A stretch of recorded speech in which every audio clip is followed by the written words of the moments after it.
शुक्रिया vice chairman साहब।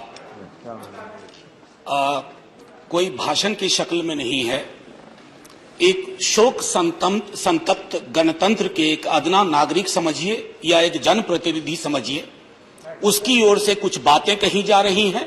और सबसे पहले माफीनामा उन तमाम लोगों को जिनकी मौत को भी हम एक्नॉलेज नहीं कर रहे हैं, जो हम जान ही रहे हैं कि वो मारे गए। तो ये माफीनामा सर सिर्फ मेरा नहीं है।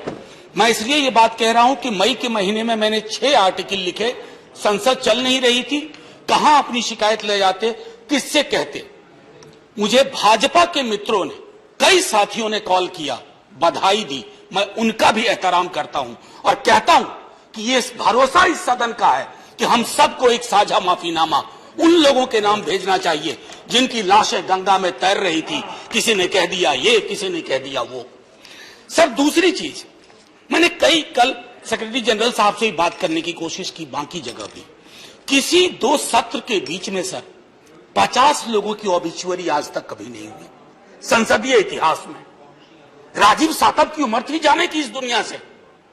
रघुनाथ महापात्रा जब मिलते थे गले लगाते थे, बोलते थे जय जगन्नाथ।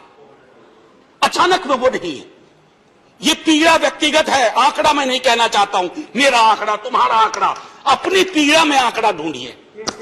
एक व्यक्ति नहीं है इस देश में, इस सदन में, सदन के बाहर, उस सदन में जो ये कहे कि उसने किसी जानने वाले को ना खोया हो।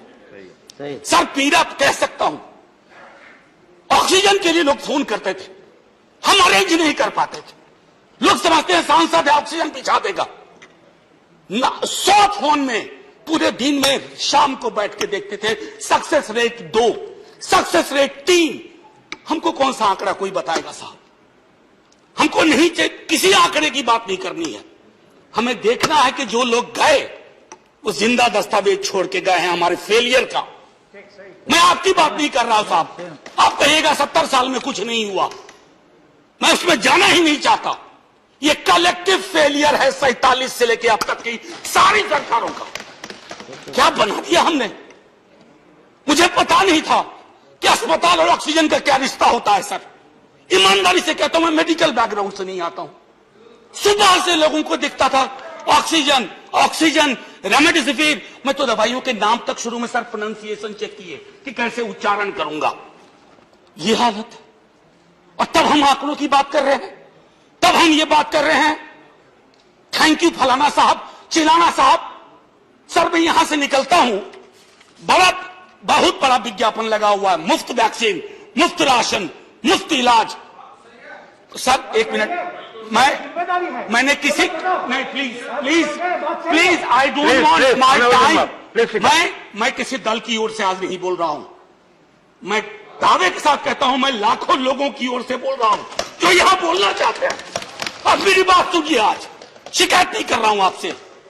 ये वेलफेयर स्टेट है ना, एक साबुन की टिकिया अगर कोई गरीब गांव में खरीद रहा है ना सर, तो अडानी अंबानी के बराबर का करदाता है।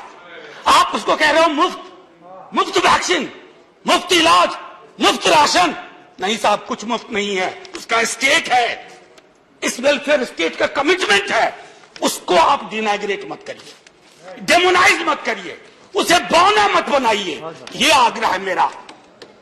सर मैं इससे पहले की कुछ और बातें कहूं, मेरे पास सही वक्त है। सर इस कोरोना को मैं भी मानता हूं, मेरे पूर्व के वक्ता कुछ कह रहे थे, ये चैलेंज है हमारे लिए सर। बहुत बड़ी बड़ी बातें नए कानून की हो रही है। राइट टू हेल्थ की बात क्यों नहीं करते हम लोग?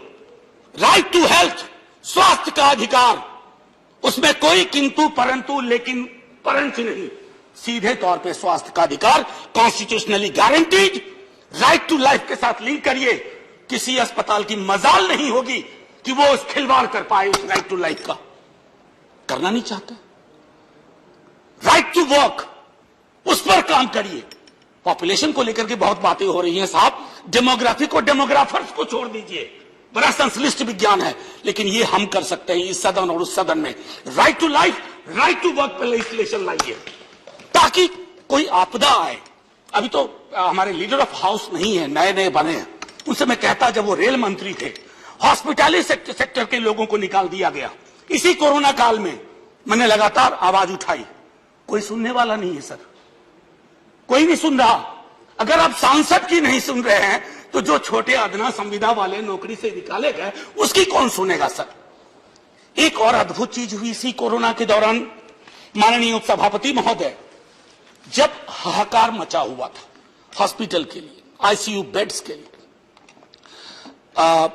दवाइयों के लिए, यह हाहाकार जब मचा हुआ था उस दौर में सर कई चीजें हुई, जिसमें से एक जो महत्वपूर्ण चीज मैं जिसका जिक्र करूंगा, उस हाहाकार में सरकारें, मैं सिर्फ केंद्र को नहीं कह रहा हूं, कई राज्य सरकारें भी नदारद थी। वो 1.5 महीना कैसे बिताया है इस मुल्क ने। हमारे सदन के कोई लोग बड़े मुश्किल से बच के आए, मैं नाम नहीं लूंगा।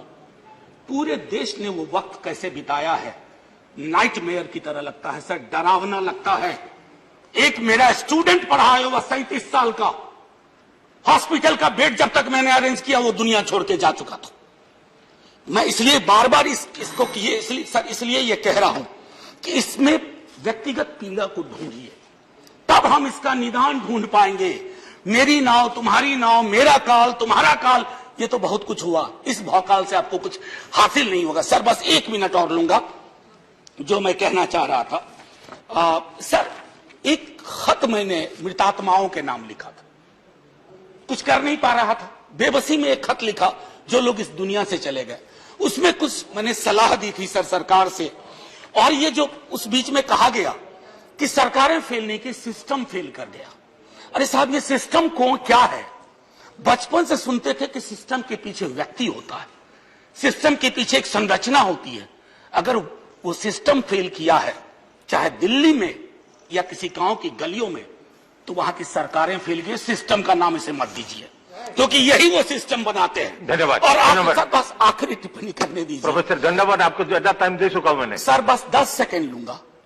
आज जय हिंद बोलने में भी वो खुलूस नहीं आ रहा है जो आम दिनों में हुआ करता है। मैं सिर्फ इतना आपसे आपके माध्यम से कहना चाहता हूं, मैंने एक शिकायत नहीं की सर, किसी से नहीं। किससे शिकायत करेंगे? आहत हूं, जगाना चाहता हूं स्वयं को भी, आपको भी, क्योंकि अगर गंगा में तैरती लाशें, सर जिंदगी में डिग्निटी चाहिए, मौत में उससे बड़ी डिग्निटी चाहिए। हमने अनडिग्निफाइड डेथ को विटनेस किया है, और अगर हमने इसको दुरुस्त नहीं किया सर, आने वाली सदियां माफ नहीं करेगी। आप बड़े बड़े इश्तहार छपवाओ, अखबारों के 4 पन्ने रंग दो, फलाना थैंक यू सर, इतिहास को थैंक यू कहने का मौका मिलना चाहिए। धन्यवाद। जय हिंद सर। अगर मेरी बात से फिर भी किसी को कष्ट पहुंचा हो, मैं उन्हीं लाखों